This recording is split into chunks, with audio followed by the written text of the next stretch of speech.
नमस्कार दोस्तों, मैं हूं रणजीत कुमार। अपने YouTube चैनल में आज टीचर क्लासेस में स्वागत करता हूं। जी साथियों, आपने लेकर आया हूं एक महत्वपूर्ण वीडियो जिसमें हम बात करेंगे शाला दर्पण पोर्टल से स्कॉलरशिप का फार्म कैसे भरें। जैसे कि साथियों, अब की बार छात्रवृत्ति प्रभारी अपनी स्टाफ लॉगिन आईडी से फार्म को फिल करेगा। फार्म भरने की संपूर्ण जानकारी इस वीडियो में दी जाएगी। आगे बढ़ने से पहले आप अगर इस चैनल को पहली बार देख रहे हो तो कृपया करके इस चैनल को सब्सक्राइब करें और साथ में पास में लगी हुई छोटी सी बेल आइकन को जरूर दबाएं। तो हम फार्म भरने की क्रमानुसार फार्म भरने की प्रक्रिया को समझते हैं। तो फार्म को भरने से पहले आपको दो बातों का विशेष ध्यान रखना है। एक तो बच्चे के आधार कार्ड जन आधार कार्ड को ऑथेंटिकेशन करना जरूरी है, और 2 नंबर है कि इंचार्ज और छात्रवृत्ति प्रभारी की मैपिंग करना। अगर आपने इंचार्ज और छात्रवृत्ति प्रभारी की मैपिंग नहीं की है तो इस वीडियो के डिस्क्रिप्शन में लिंक दिया गया है, उसको पूरा वीडियो देखकर आप अपने विद्यालय के इंचार्ज व छात्रवृत्ति प्रभारी की मैपिंग कर लें। इसके ये 2 फॉर्मेलिटी करने के बाद में ही आप फार्म भरने के लिए एलिजिबल माने जाओगे। तो हम शुरू करते हैं कि फार्म भरने की प्रोसेस को। सबसे पहले हम गूगल ब्राउज़र पे जाएंगे, जिसमें शाला दर्पण लिखेंगे। शाला दर्पण लिखने के बाद में आपको इंटीग्रेटेड शाला दर्पण पे जाएंगे। इंटीग्रेटेड शाला दर्पण जाने के बाद में आपके यहाँ पर लॉगिन वाला ऑप्शन आता है दाईं साइड में, लेकिन आपको ये लॉगिन वाला ऑप्शन को क्लिक नहीं करोगे। इस टूल को आपको नीचे लेके जाना है। यहाँ पे नीचे जाने के बाद में आपके सामने बहुत सारी टैब नज़र आएगी। आपको देखना है कि स्कॉलरशिप वाली टैब पर जाकर आपको यहाँ पे क्लिक करना है। यहाँ पे क्लिक करने के बाद में आपको इस प्रकार का होम पेज दिखाई देगा स्कॉलरशिप का। इसमें आपको दाईं साइड में मिलेगी लॉगिन वाला ऑप्शन। इस लॉगिन वाले ऑप्शन पर आप क्लिक करोगे। इस पे क्लिक करने के बाद में आपके सामने 2 प्रकार की लॉगिन का, एक इंचार्ज लॉगिन, एक स्कूल ऑफिस लॉगिन वाला इंटरफेस दिखाई देगा। तो आपको इंचार्ज लॉगिन वाले ऑप्शन पे क्लिक करोगे। इसके करने के बाद में आपको इंचार्ज लॉगिन, जिसे कहते हैं staff login ID, staff login जो आईडी जिस स्टाफ की है वो आपको 7 अंकों वाली आईडी यहाँ पे आपको फिलिप करनी है। फिलिप करने के बाद में आपको अपने स्कूल की आईडी यहाँ पे डालनी है। मैं अपने विद्यालय की आईडी यहाँ पे फिलिप कर देता हूँ।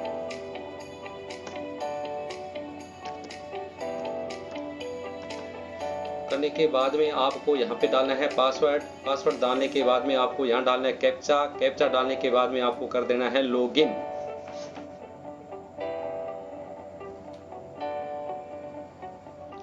लॉगिन करने के बाद में दोस्तों आपके सामने आप इस पेज पे आ जाओगे। इस पेज पर आपको इस प्रकार का इंटरफेस दिखाई देगा, जिसमें सबसे पहले है सेशन पे क्लिक करोगे और इस पे type of scholarship pre matric व पोस्ट मैट्रिक। तो आपने फॉर्म भरना है प्री मैट्रिक का, तो प्री मैट्रिक वाले ऑप्शन पे क्लिक करना है और इसके बाद में आपको इसको कर देना है सबमिट करने के बाद में दोस्तों आपके सामने इस प्रकार का इंटरफेस दिखाई देगा। सबसे पहले आपको इंटरफेस पे दिखाई देगा स्कॉलरशिप इंचार्ज स्टाफ आईडी। जिसको इंचार्ज बनाया है उसकी स्टाफ आईडी आपको यहाँ पे दिखाई देगी, और यहाँ पर दिखा टोटल एप्लीकेशन है, वेरीफाइड एप्लीकेशन है, अमाउंट यहाँ पे दिखाई देगी, टोटल स्कॉलरशिप इस प्रकार की यहाँ पर आपको दिखाई देगा।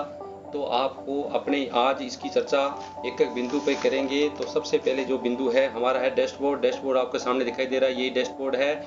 और बाद में हम करेंगे फ्रेश स्कीम अप्लाई के अंदर ही अब की बार फॉर्म भरे जाएंगे, क्योंकि अब की बार रिन्यूएबल स्कीम वाले फॉर्म नहीं भरे जाएंगे, क्योंकि ये अब की बार मॉडल थोड़ा नया है। इसके कारण है अगले साल आपको रिन्यूएबल वाली स्कीम के अंदर फॉर्म भरे जाएंगे। सबसे पहले फ्रेश स्कीम अप्लाई वाले पर क्लिक करते हैं। तो इसको करने के बाद में आपके सामने आ जाता है सेशन, उसके बाद में आ जाती है स्कीम के अंदर आपको 2 प्रकार के है, pre matric scholarship SC student, pre matric scholarship ST. SC और एसटी का ही अभी तक मॉड्यूल खुला हुआ है, तो आपने कर लेते हैं एससी वाले पे क्लिक। एससी वाले क्लिक करने के बाद में शेड्यूल में आता है start date and the 25/8/2022 end है 30/9/2022। तो इस पे आपको शो वाले स्टूडेंट पे क्लिक कर देना है। इस पे क्लिक करते ही आपके विद्यालय 6ठी और 7वीं और 8वीं क्लास में पढ़ने वाले बच्चों की संख्या यहाँ पर एससी और एसटी की संख्या यहाँ पर आ जाएगी। लेकिन हमने यहाँ पर एससी स्टूडेंट की ही क्लिक किया है, तो इसके कारण एससी स्टूडेंट यहाँ पे आपके सामने प्रदर्शित होंगे। तो टोटल स्टूडेंट एलिजिबल में जिसमें 6ठी कक्षा में 3 स्टूडेंट है, 7वीं में 6 है, 8वीं में 13 है। ये एससी के स्टूडेंट है। एससी के अंदर कक्षा 8वीं के अंदर मैंने एक फॉर्म भरा है और अभी तक पेंडिंग 12 पड़े हैं और टोटल अभी तक लॉक नहीं किया है, नया रिजेक्टेड किया है। इस प्रकार की ये जानकारी आपको यहाँ मिलेगी।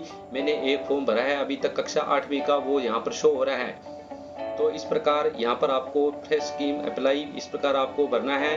तो आपको जैसे कक्षा 8वीं के अंदर आपको फॉर्म भरने हैं, तो आप यहाँ पर जो संख्या दिखाई दे रही है डिजिट है, इसके ऊपर आप क्लिक करोगे। इस पे क्लिक करने के बाद में आपको स्टूडेंट की पूरी डिटेल आपके सामने शो हो जाएगी, जिसमें नाम है, मदर नेम है, कास्ट है, जेंडर, क्लास, स्टेटस, रिजेक्ट, इस प्रकार का आ जाएगा। यहाँ पर आपको रिजेक्ट करना है तो उसका आपको कारण देना है इसके अंदर।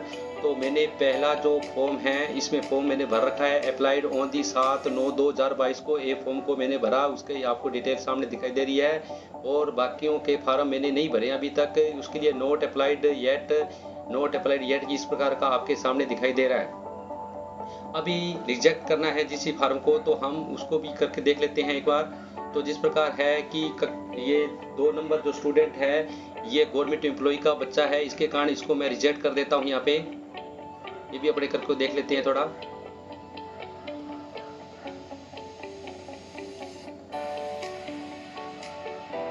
तो यहाँ पे लिख देते हैं गवर्नमेंट एम्प्लॉय, इसके फादर है जो गवर्नमेंट एम्प्लॉय है, इसके कारण हमने लिख लिया गवर्नमेंट एम्प्लॉयड। ये करके हमने यहाँ पर इसको फॉर्म को रिजेक्ट कर दिया। तो देखो एप्लीकेशन रिजेक्टेड सक्सेसफुली का हमारे सामने इस प्रकार इंटरफेस आता है, तो इसको हमने ओके कर देना है। अब हम देखो दोस्तों, इस प्रकार के ये जानकारी भरने के बाद में आपको देखो हर बच्चे की जानकारी लेना चाहते हो तो सिलेक्शन पे आप यहाँ पर आइकॉन का जो चिन्ह दिया गया है उस पर आप क्लिक करोगे। तो यहाँ पे हम क्लिक करते हैं। मैंने एक बच्चे का फॉर्म भरा है, वो आपको मैं दिखा देता हूँ। इस प्रकार आधार नंबर है, इसका वेरीफाइड जन आधार है, अकाउंट होल्डर नेम है जो अपने आप बैंक अकाउंट अपने आप आ जाएगी जन आधार को वेरीफाइड करने से, और रिक्वायरमेंट डॉक्यूमेंट, फैमिली इनकम्स और स्कॉलर टाइप। इस प्रकार इसको मैंने वेरीफाइड कर दिया है टोटल को।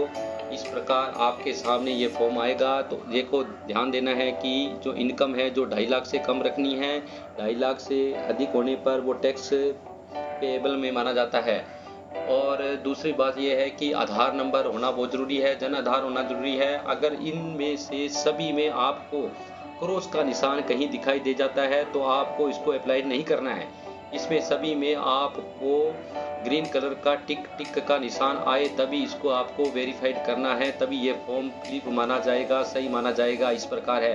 अभी मैंने एक फॉर्म और भरा था जो आपको वो भी दिखा देता हूँ, जिसको मैंने रिजेक्ट किया था। इस पर मैंने क्लिक करता हूँ आइकॉन पे। इस पर क्लिक करने के बाद में मेरे सामने ये आया। इसमें देखो एक क्रॉस का निशान है, फैमिली इनकम। बाकियों के अंदर इसका टिक का निशान आधार में, जन आधार में सब में टिक लगा हुआ है, लेकिन फैमिली इनकम पर देखो क्रॉस का निशान है, क्योंकि इसकी इनकम 4 लाख रुपए है। 4 लाख होते ही वो पेएबल हो गया। टैक्स पेएबल होने के कारण इसको हमने रिजेक्ट कर दिया। रिजेक्ट का कारण भी हमने पीछे आपको करके दिखाया। इस प्रकार ये फॉर्म भरे जाएंगे। तो ये तो फॉर्म भरने की हमारी प्रोसेस हुई। तो अभी देखो can not apply due to complete information available. तो इस प्रकार का आपके सामने इंटरफेस दिखाई देगा। तो इस प्रकार हमने फॉर्म भरेंगे। इस प्रकार एक एक करके सभी स्टूडेंटों के फॉर्म भरते जाएंगे। और इन फॉर्म भरने के लिए आपको मैंने बताया कि आपको डॉक्यूमेंट क्या क्या चाहिए, वो भी आपको मैंने अभी बता देता हूँ कौन कौन से डॉक्यूमेंट है। वापस अपने इस फॉर्म को खोलते हैं, जिसमें आपको चाहिए income certificate, caste certificate, Jan Aadhaar certificate, birth certificate और आधार सर्टिफिकेट। ये 5 प्रकार की जो डॉक्यूमेंट आपके सामने दिखाई दे रहे हैं, ये आपको बच्चों से लेने हैं और इनको अर्थोटाइज करना है। इसको आपको वेरीफाई करने के बाद में ही ये फॉर्म आपका सही माना जाएगा, नहीं तो रिजेक्ट हो जाएगा ये फॉर्म।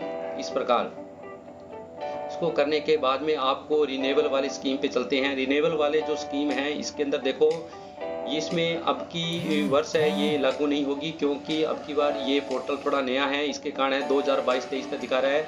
लेकिन रिन्यूएबल वाला होता है जो पुराना जो हमने फॉर्म भरे हैं वो यहाँ पर ऑटोमेटिक आना। ये अगले साल ये आपका ये टैब काम करेगा, इस वर्ष ये काम नहीं करेगा। तो जिसमें लोग स्टूडेंट है, ये आपको है ही एप्लीकेशन स्टेटस है, रिपोर्ट है, रिजेक्टेड, ये पूरी डिटेल इसमें आप जैसे से फॉर्म को भरोगे ये पूरे फिलिप इसके अंदर आ जाएगा, रिपोर्ट के अंदर आ जाएगा। तो इस प्रकार ये आपको भरनी है।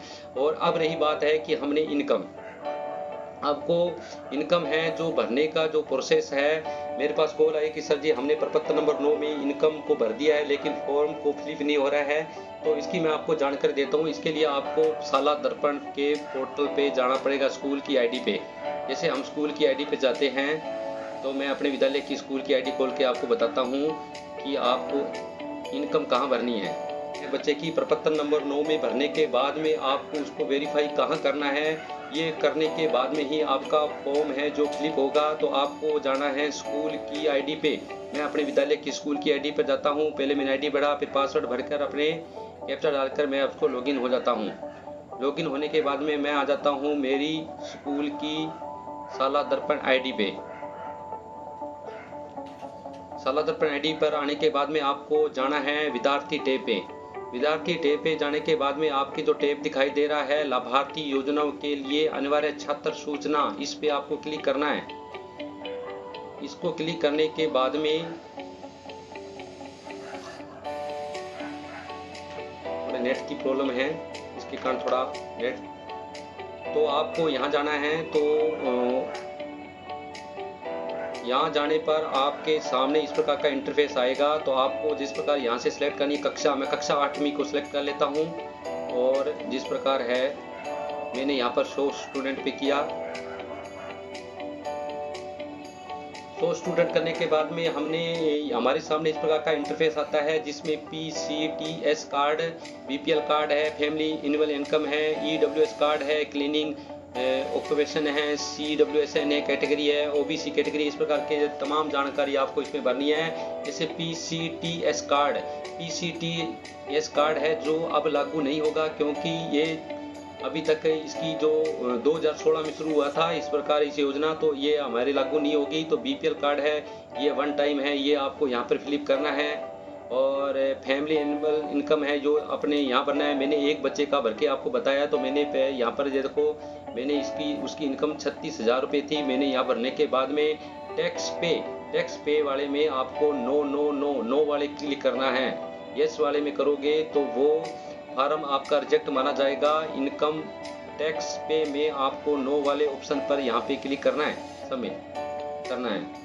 और जिस प्रकार मैंने एक बच्चा लिया था, गवर्नमेंट एम्प्लॉय का बच्चा था, उसको दिखा देता हूँ। जिस प्रकार ये बच्चा है, इस बच्चे की हमने इनकम यहाँ भर के यहाँ पर टैक्स वाले में यस करना है, बाकियों में हमने इसको नो करके बताया है। इस प्रकार यहाँ पर ये तमाम जानकारी आप भरना बड़ा ही जरूरी है, तभी ये फार्म आपके फिलिप होंगे। इस प्रकार है EWS कार्ड है, क्लिनिक डॉक्यूमेंट, इस प्रकार ये सारी तमाम जानकारी आपको पहले फिलिप करनी है। फिर उस मॉड्यूल पे आपको स्टाफ लॉगिन वाले साला दर्पण वाले आईडी पे जाना है, वहां पर फॉर्म को फिलिप करना है। इस प्रकार ये जानकारी आपको पूरी भरने के बाद वापस वहीं चलते हैं, वापस स्टाफ आईडी वाले में, स्कॉलरशिप इंचार्ज वाले में। इस प्रकार ये तमाम जानकारी आप भरने के बाद में इसको आप लॉक कर दोगे। लॉक करने के बाद में इसके किस प्रकार लॉक किया जाता है, किस प्रकार इसकी प्रिंट ली जाती है, ये तमाम जानकारी आपको अगले वीडियो के अंदर मैं आपको बताऊंगा। तब तक के लिए धन्यवाद। आपको वीडियो अच्छी लगी हो तो वीडियो को सब्सक्राइब, लाइक व कमेंट जरूर करें और वीडियो को ज़्यादा से ज़्यादा शेयर करें। नई वीडियो पूरा वीडियो देखने के लिए बहुत बहुत धन्यवाद।